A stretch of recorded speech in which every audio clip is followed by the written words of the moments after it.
নমস্তে রাধুনিগণ। আজ আমি তোমাদের সাথে দারুণ একটা রেসিপি শেয়ার করব, যেটা হলো গুজিয়া।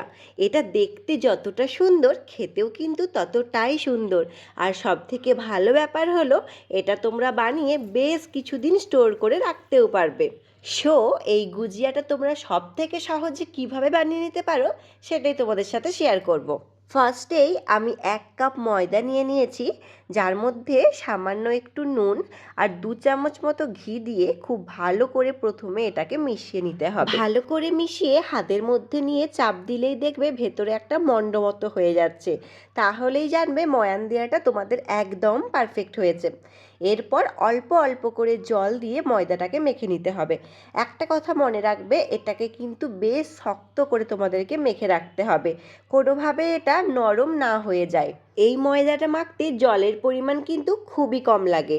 দেখো, শক্ত করে মেখে এটাকে ঢাকা দিয়ে আধ ঘন্টার জন্য রেখে দেব। গুজিয়ার ভেতরে যে পুরটা দেবে, চলো ফার্স্টে সেটা রেডি করে নিই। তার জন্য প্রথমে আমি 100 গ্রাম পরিমাণ খোয়া ক্ষীরকে খুব সুন্দর করে ছোট্ট ছোট টুকরো করে কেটে নিচ্ছি। আমি এখানে কেটে নিচ্ছি, তোমরা চাইলে কিন্তু এটাকে গ্রেটারে গ্রেটও করে নিতে পারো। কি নিয়েছি দেখো, 100 গ্রাম খোয়া ক্ষীর, সামান্য একটু সুজি আর বেশ কিছু পরিমাণ ড্রাই ফ্রুটসের মধ্যে আমি এখানে নিয়েছি আমন্ড কুচি, কাজু, আর তার সাথে নিয়েছি সামান্য একটু সাদা তিল, এটা তোমরা স্কিপও করতে পারো। আর তার সাথে নিয়েছি পেস্তা। কড়ার মধ্যে সামান্য একটু প্রথমে ঘি দিলাম, তারপর এটাকে খুব ভালো করে মিশিয়ে নিয়ে প্রথমে যে ড্রাই ফ্রুটসগুলো হতে একটু সময় লাগে, যেমন আমন্ড আর কাজু, এগুলোয় রং ধরতে একটু বেশি সময় লাগে, তাই এই দুটো ড্রাই ফ্রুটস আমি প্রথমে দিয়ে দিলাম। তারপর ড্রাই ফ্রুটসগুলোকে একদম মিডিয়াম আঁচে হালকা একটু ভেজে নেব। অনেক ভাজবে না, তাহলে কিন্তু তেতো হয়ে যাবে। হালকা একটু লাল রং ধরলে এর মধ্যে পোস্ত এবং পেস্তা কুচিটা দিয়ে দেব। তারপর এটাকেও খুব ভালো করে মিশিয়ে নেব। হালকা একটু ভেজে একটা পাত্রের মধ্যে রেখে দিচ্ছি। ওই একই কড়াইতে আমি আরও সামান্য একটু ঘি নিয়ে সুজিটাকে ভেজে নিচ্ছি। সুজির পরিমাণটা আমার একটু বেশি নেওয়া হয়ে গেছিলো, সে কারণে আমার পুরটা অনেকটা বেশি হয়ে গেছিলো। তোমরা সুজির পরিমাণটা একটু কম নেবে, যেহেতু আমি ময়দাটা এখানে কম মেখেছি। সুজিটাকে না হালকা ব্রাউন রং করে ভেজে নেবে।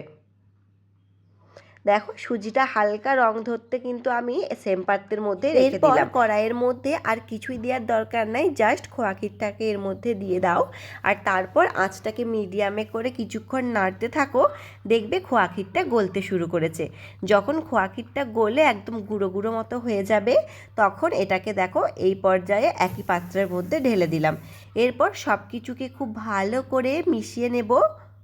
এরপর এর মধ্যে সামান্য একটু এলাচের গুঁড়ো আর তোমাদের মিষ্টির স্বাদ অনুযায়ী চিনির গুঁড়ো দিয়ে খুব ভালো করে মিশিয়ে নাও, তাহলেই কিন্তু পুরটা রেডি হয়ে যাবে। এটা স্টেপ অনুযায়ী তোমরা একটু মনে রাখবে, দেখবে খুব তাড়াতাড়ি এটা বানিয়ে নিতে পারবে। এরপর দেখো, যেই ময়দাটা মাখিয়ে রেখেছিলাম 30 মিনিট পর এটা নিজে থেকেই কতটা নরম হয়ে গেছে। সেই জন্যই বলেছিলাম এটাতে বেশি জল দেবে না, তাহলে কিন্তু এটা আরও বেশি নরম হয়ে যাবে, তখন তোমরা আর এটাকে মেখে করতে পারবে না। দেখো, প্রথমে লম্বা করে নিয়ে ছোট ছোট করে আমি ছুরি দিয়ে কেটে কেটে পিস করে নিচ্ছি। আমি কিন্তু গুজিয়া সাইজগুলো খুব একটা বেশি বড় করিনি, একটু ছোট ছোটই করেছি। সে কারণে দেখো, লেচিগুলো আমি এখানে ছোট ছোট কেটেছি। তো লেচিগুলোকে এখানে হাতের সাহায্যে গোল গোল করে নিলাম। তারপর একটা বেলনি দিয়ে বেলে বেলে ঠিক যেরকম লুচি করে সেরকম সাইজের করে নিতে হবে। আর যে পুরোটা, ওটাও কিন্তু ওই লুচির মতো করলেই হবে। এরপর লেচিটা হাতের মধ্যে নাও আর পুর দিয়ে দাও। তোমরা যতটা পরিমাণ বড় বা ছোট করবে সে অনুযায়ী দেখে এর মধ্যে পুরটা দেবে। তারপর ফার্স্টেই মাঝখানের দুটো দিককে একটু ওপর দিক করে তুলে চিপে দাও। তারপর একটা সাইড এভাবে চিপে দাও, দেখে বুঝতে পারছো আমি কীরকম করছি। এরপর একদিকটা হয়ে গেলে একটু করে তুলবে আর চিপবে, তাহলে কিন্তু এটা খুব ভালো করে চিপে যাবে। আমি জল কিংবা তেল সাইডে কিছুই আটকায়নি, এটা কিন্তু নিজে থেকেই খুব ভালো মতো চিপে যায়। চিপে চিপে প্রথমে দুটো দিককে খুব ভালো করে সিল করে নেবে, কোথাও যাতে খোলা না রয়ে যায়, তাহলে কিন্তু তেলের মধ্যে গিয়ে খুলে যেতে পারে। এরপর তোমরা যদি বাড়িতে খাও জাস্ট এভাবে চেপেই ভেজে নিতে পারো। আর যদি এটাকে একটু সুন্দর করে করতে চাও তাহলে দেখো আমি কিভাবে এটা করছি, এরকমভাবে তোমরা ডিজাইন করে নিতে পারো। প্রথমে হাত দিয়ে চেপে একটু জায়গাটা পাতলা করে নিচ্ছি, তারপর ওই জায়গাটাকেই মুড়ে দিচ্ছি।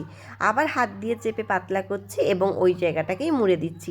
এটা কিন্তু প্রথম প্রথম করলে তোমাদের দেখতে একটু খারাপ হতে পারে, কিন্তু 2-4টে করার পরেই দেখবে তোমরা একদম সুন্দর করে এটা করে নিতে পারবে। আমিও এই রেসিপিটি প্রথমবার বানাচ্ছি এবং প্রথমের আমার একটা কি দুটো একটু খারাপ হয়েছিল, তারপর মোটামুটি একটা শেপে চলে এসেছিল। যতক্ষণ এটা মুড়ছি তোমরা প্লিজ একটা সাবস্ক্রাইব করে দাও, কারণ তোমাদের এক একটা ছোট্ট সাবস্ক্রাইব আমাকে নতুন নতুন অনেক রান্না তোমাদের সাথে শেয়ার করার জন্য উৎসাহ দেয়। তো দেখো এখানে আমার এটা বানানো হয়ে গেছে।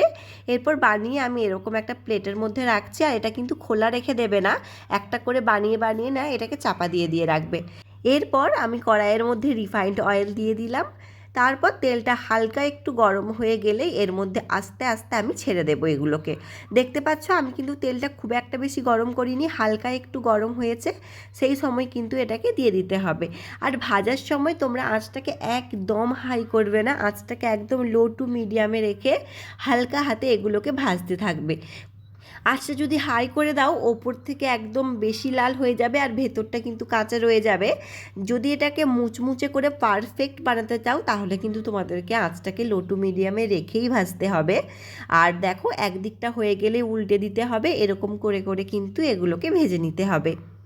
আমি যেভাবে তোমাদেরকে দেখালাম সেভাবে যদি তোমরা করো তেলে দেওয়ার পর কিন্তু একটাও ফেটে পুর বেরিয়ে যাবে না। দেখতেই পাচ্ছ আমি এতগুলো দিয়েছি এবং এটা আমি প্রথমবার বানাচ্ছি, তাও দেখো কতটা পারফেক্ট হয়েছে, একটাও কিন্তু ফেটে বেরিয়ে যাচ্ছে না এবং খুব সুন্দর করে এটা তৈরি হয়েছে। যখন দেখবে এটা হয়ে গেছে একদম ওপরের দিকে দেখো ভেসে উঠবে আর খুব সুন্দর একটা কালারের মধ্যে চলে আসবে, দেখেই তোমরা বুঝতে পারবে যে এটা হয়ে গেছে।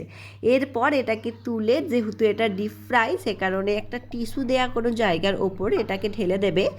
আর তারপর যখন এটা খুব ভালো করে ঠান্ডা হয়ে যাবে তখন একটা এয়ারটাইট কন্টেনারের মধ্যে তোমরা এটা রেখে স্টোর করতে পারো, আর যখন ইচ্ছে এটাকে খেতে পারো। এবার দেখো অনেকেই কিন্তু এটাকে চিনির রসের মধ্যে ডোবায়, তোমরা চাইলে এটাকে চিনির রসের মধ্যেও দিতে পারো, তবে এটা এমনিতেও খেতে অনেক সুন্দর।